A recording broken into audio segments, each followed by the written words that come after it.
All right, boom. So let's jump right into it. Again, so I am the owner of a commercial cleaning company. We've actually been in business now for going on 6 years, and we're located in multiple states. So again, for me, business has been something that's always been in my blood. It came naturally to me, even back from in college, from throwing events, back from high school, from selling candy and doing this and doing that. So business has always been something to me that has just came naturally and came easy. So for all my peers around me, whenever I was like, you know what, I'm going to start my own cleaning business, a lot of people were like, man, I expect that out of you. But also, still, with that being said, those also still those naysayers that were like, dude, why you doing this, man? You throw the best parties in the city that you about to go open a cleaning business. But for me, I saw how lucrative it was. And I had a vision. That was the main thing. I had a vision. So at the time, I was actually working. Excuse me, we're gonna give you a little rewind. So for me, actually got my journey started in 2019. Is whenever I actually first officially launched my business. But I'd actually been doing this 2 years prior, about 2017, 2018 or so.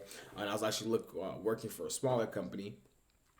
So I got my foot in the game, started seeing how they were doing things, and I liked it. And I was like, okay, this is definitely something I can get down with. So at the time, I'm actually one of the technicians, one of the top techs there. And I'm looking at how much I'm bringing in for this company and the percentage I'm getting paid. So for us, we used to work as 1099 or as contractors. So for every single job you do, you get paid a percentage. So at the time we were getting paid, I believe it was 30, I want to say about 30% per job. So if you did a job for $100, boom, you're going to get $30 from that job. If you do a job for $200, boom, you're going to get what? $60 from that job.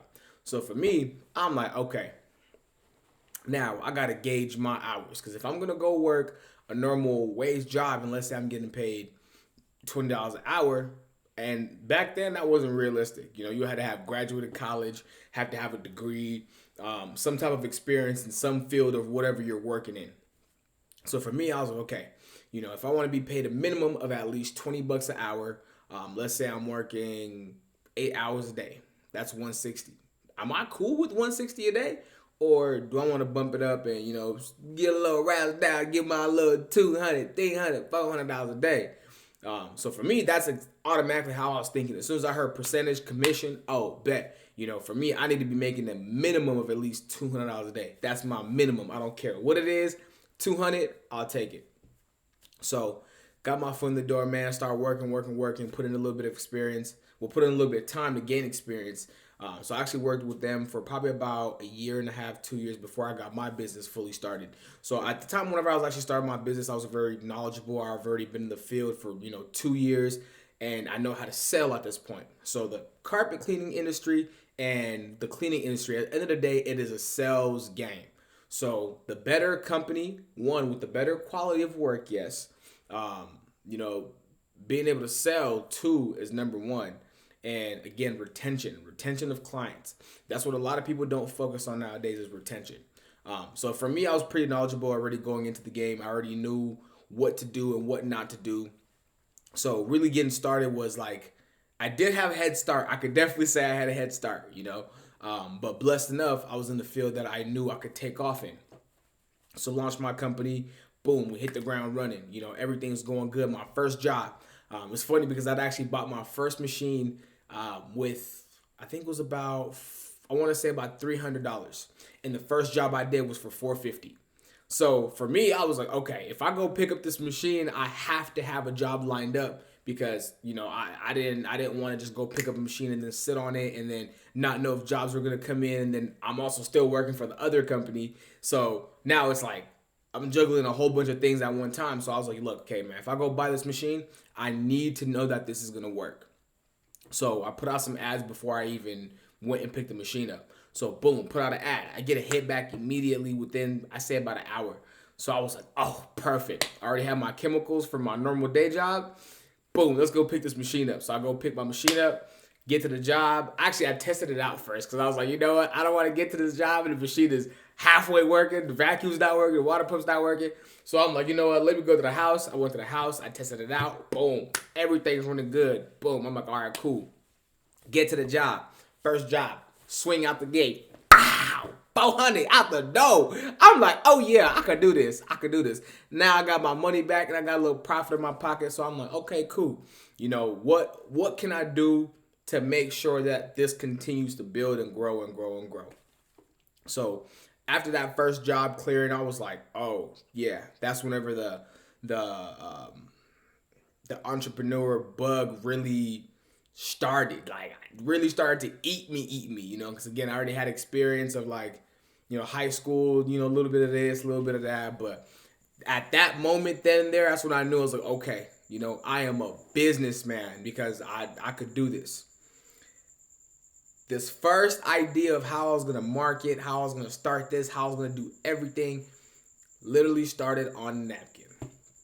So now to be able to say that, we're 6 years in and we're in multiple states, and to say that business is continuing to grow, and daily, we're able to book multiple jobs. And the fact that I have multiple people working under me now, it's insane. Gift, who was 19 back in the day, would have believed it, yes, but for it to actually come to fruition and be real, in the back of your head, when you have a plan, you're like, oh yeah, it's gonna happen. But you also start thinking like, okay, what if it doesn't happen? So, but it happened. That's the big thing. What matters is it happened. So it happened. Boom. Company took off, right?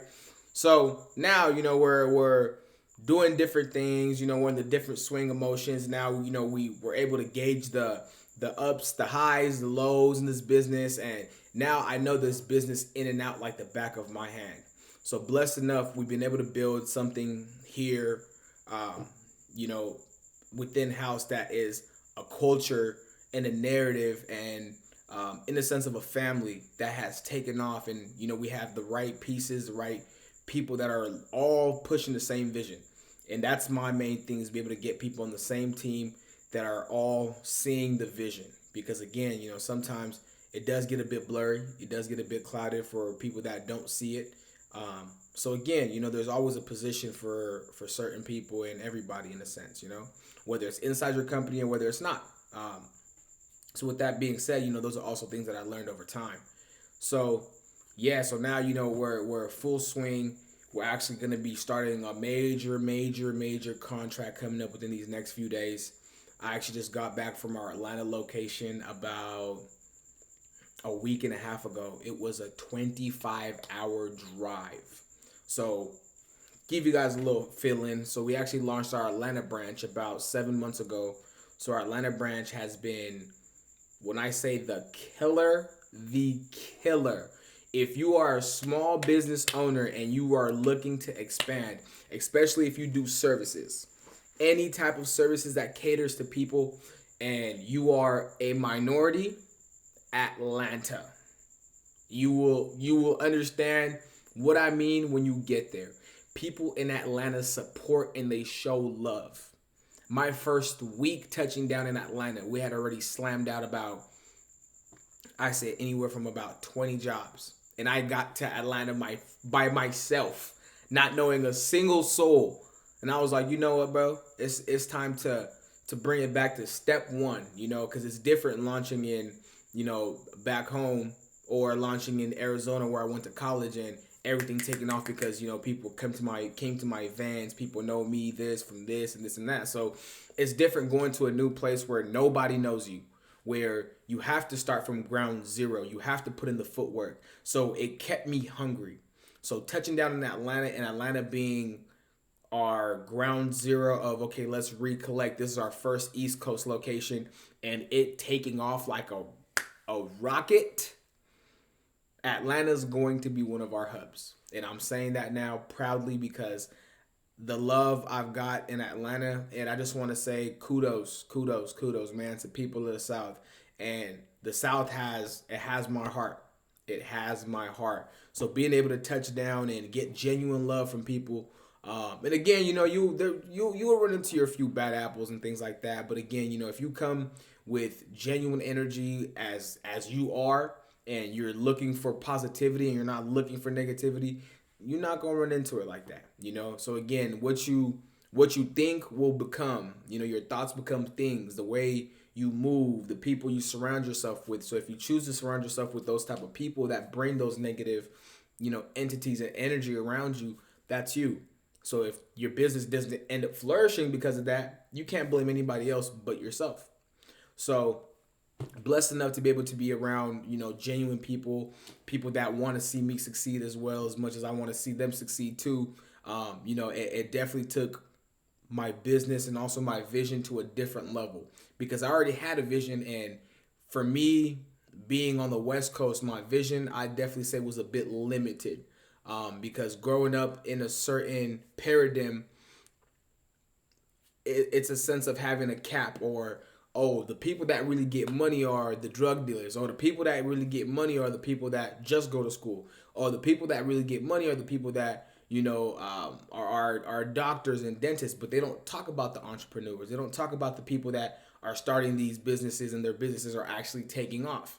So coming to a place where it's like Atlanta, and Atlanta is a place where it's mostly small businesses. I wouldn't say mostly, but I'd say majority of mom and pop shops. A lot of people are doing their own thing and people are supporting. And that's the thing that I love about the A, man. And the A will always have a huge place in my heart. And again, so once I'm done here with this contract, man, just know that we back in the A, baby. We back in the yeah. I gotta come pull up a cup swag with Darv and whatnot going on. No, I'm playing, man. But the A definitely has my heart. That greenery. Georgia, I now understand why they say Georgia is God's country, because Georgia is beautiful. If you haven't made it out to Georgia yet, you need to go. So, but yeah, man, so welcome to the channel. We're going to be talking about a little bit of this, a little bit of that. Every single Sunday, we will drop a video about business, about finance. It might be a recap of what we got going on during the week as far as, being a business owner and the day-to-day life things of being a business owner and running a business. So stay tuned, man. Welcome to the channel.